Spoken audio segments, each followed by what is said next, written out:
नमस्कार भक्तों, आप सभी का स्वागत है हमारे चैनल मान भक्ति पे। आज हम लोग देखेंगे हमारे पौराणिक कथाओं में से एक कथा। भक्त के लिए महाकाल ने भस्म कर दिया काल को। सावन में जरूर सुने यह कथा, मिलेगा अपार पुण्य। इसके प्रसंग को देखते हैं। महाकाल शिव की महिमा अपरंपार है। उन्हें प्रसन्न करने के लिए किसी खास प्रयास या पूजा पाठ की जरूरत नहीं होती, बल्कि सच्ची श्रद्धा और पूरे मन से किया गया प्रयास आपको भोलेनाथ की कृपा का पात्र बना सकता है। शायद यही वजह है कि अपने भक्तों के लिए महाकाल ने काल तक को भस्म कर दिया था। ऐसे ही एक कथा मिलती है हमारे धार्मिक ग्रंथों में से, जिसे हम आपके साथ शेयर कर रहे हैं। मान्यता है कि भक्तों का चरित्र पढ़ने और सुनने से भोलेनाथ की असीम कृपा और पुण्य की प्राप्ति होती है। तो आइए जानते हैं। स्वयं महाकाल के पुत्र कार्तिकेय ने सुनाई यह कथा। भक्त के प्रति महाकाल की अगाध आस्था की जिस कहानी का हम जिक्र कर रहे हैं, वह स्वयं भगवान कार्तिकेय ने संतों को सुनाई थी। इसके अनुसार राजा श्वेतकेतु, जो कि भोलेनाथ के परम भक्त थे, उन्होंने काल को भी जीत लिया था। राजा श्वेतकेतु सदाचारी, सत्यवादी, धर्म के मार्ग पर चलने वाले शूरवीर और प्रजापालक थे। वह अत्यंत ही निष्ठा और प्रेम भाव से प्रजा का पालन और अगाध आस्था और श्रद्धा भगवान से शिव भक्ति करते थे। उनके इस भक्ति भाव से महाकाल अत्यंत प्रसन्न थे। उनकी कृपा से श्वेतकेतु के राज्य के लोग दुख, दरिद्रता, अकाल मृत्यु और महामारी से अछूते थे।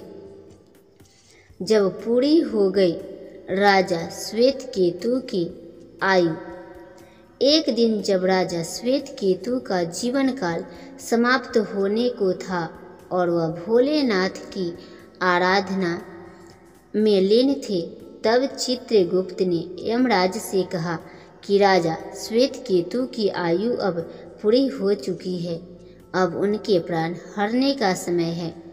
तब यमराज ने अपने दूतों को आज्ञा दी कि वे जाएं और श्वेतकेतु के प्राण हर लाएं।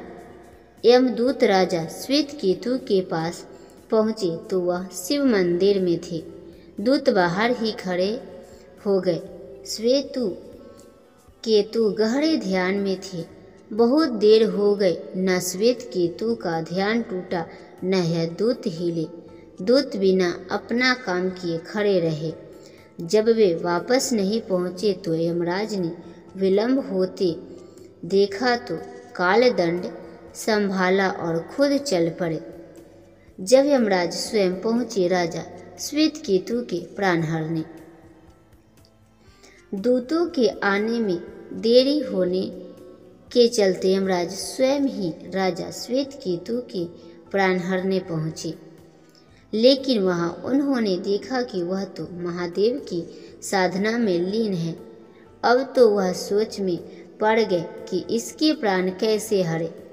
उन्होंने सोचा कि यह अभी पूरी तरह शिव की पूजा में डूबा है। इस स्थिति में शिव पूजा का उल्लंघन नहीं किया जा सकता। तब वह भी बाहर ही खड़े हो गए। उधर जैसे ही काल को इसकी सूचना मिली तो उन्होंने तलवार निकाली और शिव मंदिर में जा घुसे। काल ने देखा कि राजा श्वेतकेतु अभी भी भगवान शिव के लिंग स्वरूप के सामने बैठे ध्यानमग्न है। वह झपट कर आगे बढ़ा और जैसे ही उसने राजा श्वेतकेतु का सिर काटने के लिए तलवार उठाई, शिव ने अपना तीसरा नेत्र खोलकर काल की ओर देखा। तब शिव जी के तीसरे नेत्र से ऐसे भस्म हुआ काल। भोलेनाथ का तीसरा नेत्र खुलते ही काल वही राजा श्वेत केतु के सामने जलकर भस्म हो गया। थोड़ी देर बाद जब राजा श्वेत केतु का ध्यान टूटा, उन्होंने अपनी आंखें खोली तो राख में बदल चुके काल को देखा। उन्हें चिंता हुई कि यह कौन है और क्या है। श्वेत केतु ने भगवान शिव से पूछा, हे भोलेनाथ, ये किसकी राख है? इसे किसने और क्यों जलाया? तब भोलेनाथ ने बताया कि यह काल था जो कि तुम्हारे प्राण हरने आया था। सपने में ऐसे दिख जाए भोलेनाथ तो समझ ले होने वाला शत्रुओं का नास्तव्य। तब राजा श्वेत केतु को काल ने लगाया गले।